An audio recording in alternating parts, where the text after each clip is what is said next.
Hello everyone, Ember Power here, and welcome back to a new video. I'd like to start this video off by saying that I'm honestly super glad that we get to see what T's play in Japan in terms of the Pokemon TCG because yikes, this is quite the deck list. Now this is of course an Hisuian Samurott Vstar deck, but it's with a very unusual partner, and that is Zoroark. It also allows you to play a bunch of different Zoroark attackers as well as support Pokemon such as Bibarel. Now, this list has been slightly modified for Silver Tempest because this was an older Samurott list that I found, so I modified it to include Serena over Boss, as well as the new Appletun. The original list was actually playing not the original Appletun, but one of the first copies, I believe, with the delicious aroma ability. It says once in your turn, you may flip a coin. If head, switch one of your opponent's basic benched Pokemon with their active. And then I basically just swapped this out for Thick Mucus Appletun because it's one colorless and 70 damage for each special energy attached to your opponent's Pokemon. Just allows us to get a 1-hit KO on Lugia Vstar. But other than that, those were the only changes made to this very wacky list, so I'll do my best to try and break it down.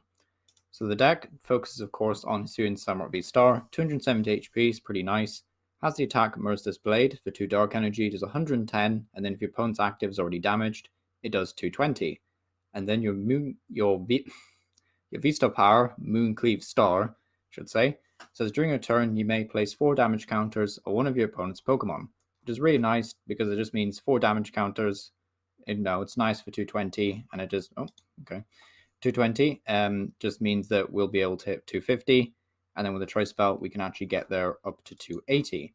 This list unfortunately only plays one choice belt, but it is a combo that we can bear in mind. But aside from that, the deck also features a couple of Zoroark attackers. We have the Galarian Weezing, which will shut off abilities and hopefully give us some more time against Lost Box, as well as stuff like Lugia.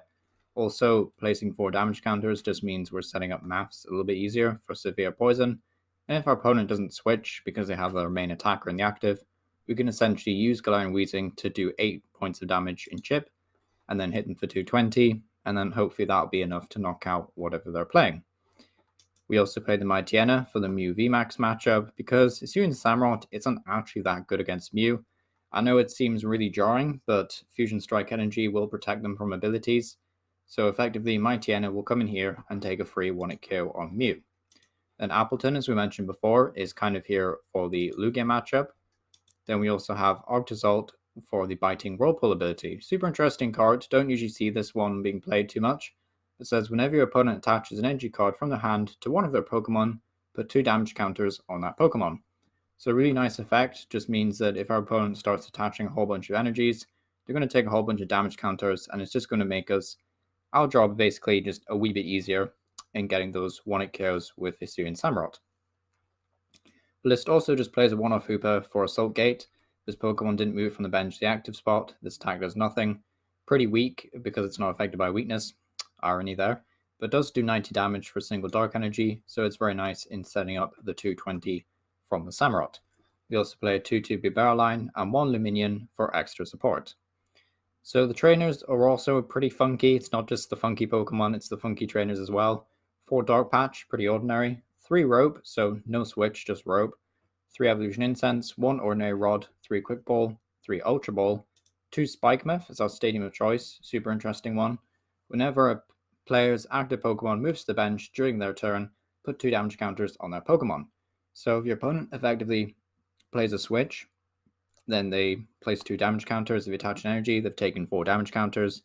220 up to 260. We're getting very close to taking 1-hit KOs with Samurott.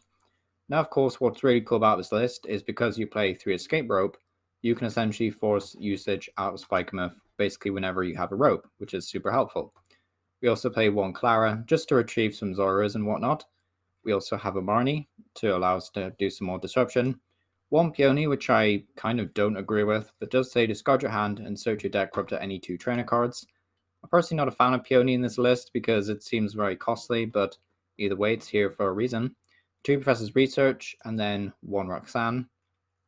I'm not a fan of running just 1 Roxanne, especially if you have limited ways of finding it.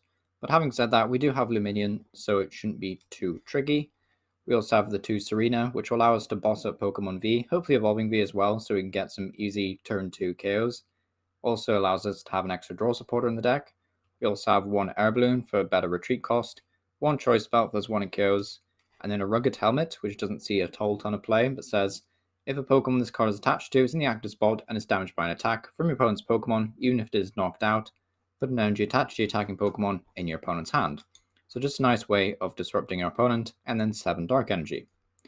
So that's the list. Let me know what you think down below. It's a super wacky one, and yeah, thank you for watching, and I'll hope you see you next time. Thank you for watching.